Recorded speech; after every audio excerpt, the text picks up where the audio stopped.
ได้เนี่ยรักพี่สิเอาอย่างได้เนี่ยเพลงเนี่ยบ่มีสักเพลงเหมือนจะอย่างกะนี่เนาะพิมพ์แล้วจะได้บ่ออกมาเอาต่อด้วยเพลงนี่รักพี่คนเดียวนะครับจัดให้ท่านผู้ฟังที่อยู่ห้วยม่วงฝั่งซ้ายเนอะ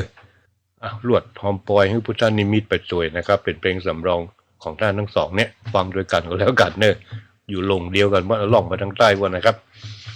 เพลงแรกรักไม่ลืมคุณสายันสัญญาฮ้องเนาะจัดให้ท่านผู้ฟังที่มีไหนที่อยู่จอมตองเหมือนกันนะครับใหญ่น้องเต้นน้องเตยเนาะรักพี่คนเดียวจัดให้ท่านผู้ฟังที่อยู่ห้วยม่วงฝั่งซ้ายนะครับแล้วก็ต่อด้วยเพลงสำรองของท่านผู้ฟังที่อยู่แต้นดอกไม้เนอพระจันทร์ไม่เต็มดวงนะครับคุณนันหรือน้องนันนะครับน้องนันอนันต์อาศัยพนาไพรเนาะห้องเพลงนี้นะครับไม้ทองคำ6จัดให้ท่านผู้ฟังที่อยู่แต้นดอกไม้นะครับใกล้ๆกับพุทธนิมิตนะไม่ใช่วะแต้นดอกไม้เนี่ยแล้วก็ต่อด้วยเพลงเดี๋ยวก่อนสาวอะไรก็สาวงามตาสาวตางามสาวงามตาสาวงามสาวตางามสาวงามตาเนี่ยนะครับจากเสียงเป็นเสียงของหม่อมราชวงศ์ธนศรีสวัสดิวัฒน์นะครับขอฟังโดยท่านผู้ฟังเป็นสำรองเพลงสำรองของท่านผู้ฟังที่ต้องฝ่ายโดยแดนนะครับแล้วก็ต่อด้วยเพลงคู่ของสิริมังคลาจารย์นี่ของมนต์สิทธิ์มันเหมือนมีเนาะ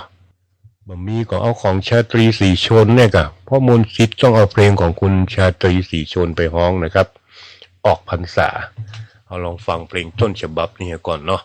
แล้วก็จะไปเซาะมากันแล้วว่ามีครับ ออกพรรษานะครับเป็นเสียงของคุณชาตรีศรีชนเนอะฮ้องเพลงนี้นะครับท่านผู้ฟังที่อยู่สิริมังคลาจารย์สำรองมาเนาะกี่เพลงแล้วเนี่ย 1 2 3 4 5เพลงพอดีเนาะนี่คือเพลงชุดที่4ของรายการในวันนี้นะครับเป็นทั้งเพลงจริงและก็เพลงสำรองของท่านผู้ฟังเนาะเอาขอฟังกันตามนี้ก่อนนะครับ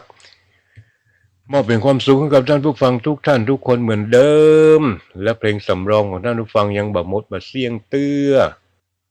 ก็ฟังกันในชุดต่อไปกันแล้วกันนะครับเอามาฟังเพลงชุดนี้กันก่อนเนอะเชิญฟังได้เลยครับ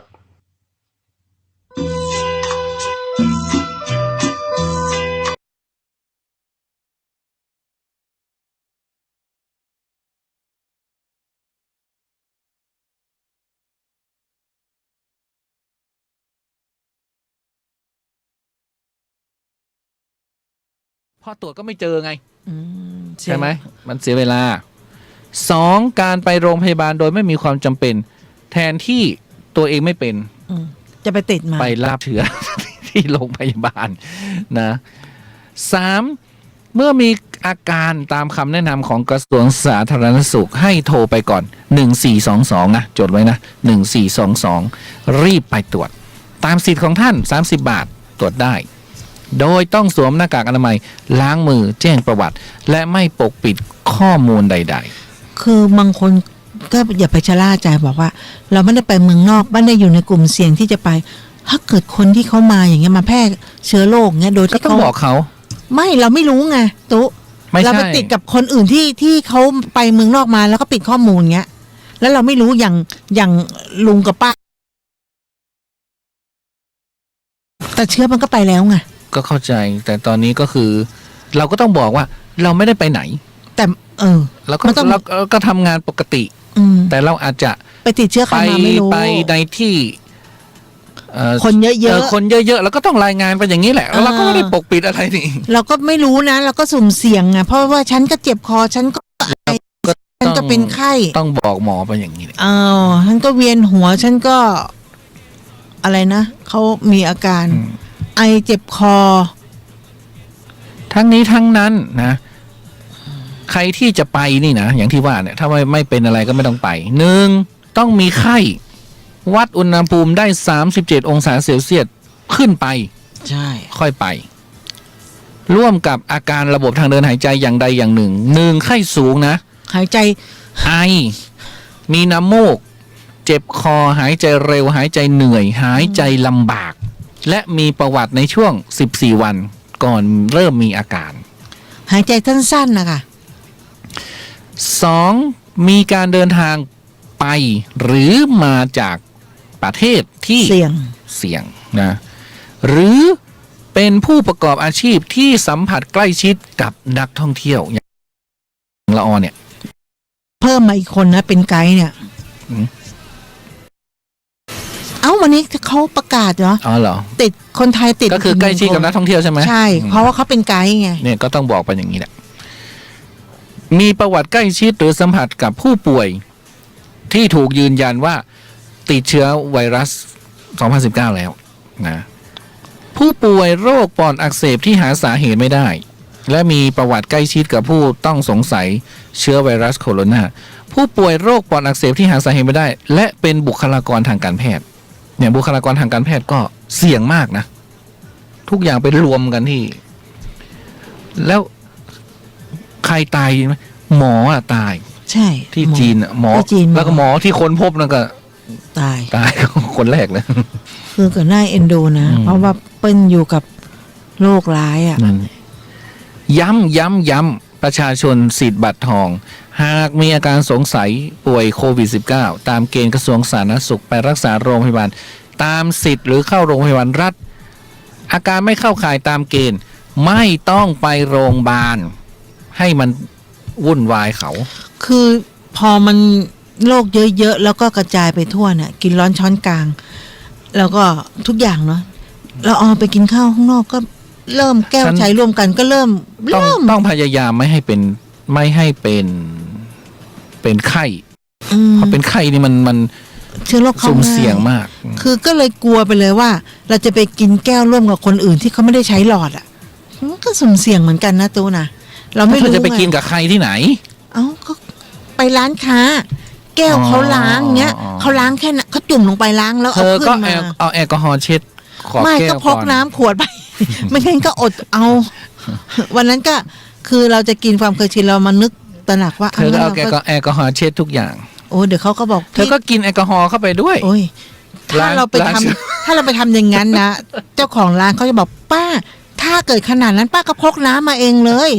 ถูกป่ะ เธอก็ล้างเชื้อโรคในตัวเองเธอก็กินแอลกอฮอล์เข้าไปด้วย แล้วก็กินโซดาตามล้างเข้าไปโอ้ยตายแล้วไม่ต้องกินอะไรละ อ้าวสำหรับที่ใครที่ไปมานะสสจ.เชียงใหม่ก็เน้นย้ำข้อปฏิบัติสำหรับผู้ที่เดินทางเข้าออกประเทศไทยนะ ในช่วงที่มีการระบาดเนี่ยก็คือว่าตอนนี้นะ50ประเทศทั่วโลกนะข้อมูลพาเนี่ยพบว่ามีผู้ป่วยติดเชื้อจำนวน 82,794 ราย ตายไปแล้ว 2,817 ราย ประเทศจีน 514 ราย ตายไปแล้ว 2,747 ราย สำหรับประเทศไทยนั้นพบยืนยันติดเชื้ออยู่ในโรงพยาบาล 13 ราย กลับบ้านแล้ว 28 ราย สะสม 41 ราย เข้าใจไหม แต่วันนี้มัน14แล้วนะ และผู้ป่วยเข้าเกณฑ์ต้องสอบสวนระวังโรคตั้งแต่วันที่ 3 มกราถึง 27 กุมภามีผู้ที่ต้องสอบสวนนะ 2,437 ราย ก็กรมการอนามัยโลกเขาออกมาแถลงแล้วไงเขาหวั่นว่าจะเป็นโรคระบาดที่แบบถึงขั้นวิกฤตอ่ะ คัดกรองจากสนามบินมา 84 ราย อืม มารับการรักษาที่โรงพยาบาลเอง 2,353 ราย อันนี้คือเขากลัวเขามาของเขาเอง อนุญาตให้กลับบ้านได้และอยู่ระหว่างติดตามอาการ 1,446 ราย ส่วนใหญ่เป็นไข้หวัดใหญ่ ตอนนี้ใครเป็นไข้หวัดอะไรไม่รู้อะ เมาหม ต้อง ดอะ ตรวจนะ ถ้าเราออกเป็นช่วงนั้นก็แย่เลยที่จะไข้40ตอนนั้นนะ ก็แน่นอนอะ เพราะฉะนั้นสถานการณ์การระบาดโรคติดเชื้อไวรัสโคโรนานะ ยังสำนักเลขานุการของสมเด็จพระสังฆราชก็ประกาศงดเข้าเฝ้าสมเด็จพระสังฆราช ณเวลาช่วงเวลานี้จนกว่าจะประกาศว่าจะให้เข้าเฝ้าได้นะคือตอนนี้ไม่ต้องไปมาหาสู่กันอะ ใช่ต่างคนบ้านใครบ้านมัน ต่างคนต่างอยู่ ซื้อมากินแล้วก็กลับห้องใครห้อง ใครก็ไม่ต้องมาเยี่ยมฉันนะ ไม่ต้อง ตอนนี้เมื่อกี้อ่านข่าวอีกแล้วติดจากเงินอีกแล้ว มันเขาบอกว่าไปที่ไหนก็จ้างเถอะบอก ใช้เงินแอป แอปมันก็หิ้วมามันก็ใช้มือมา มันก็นำมาถึงที่เลยนะคือ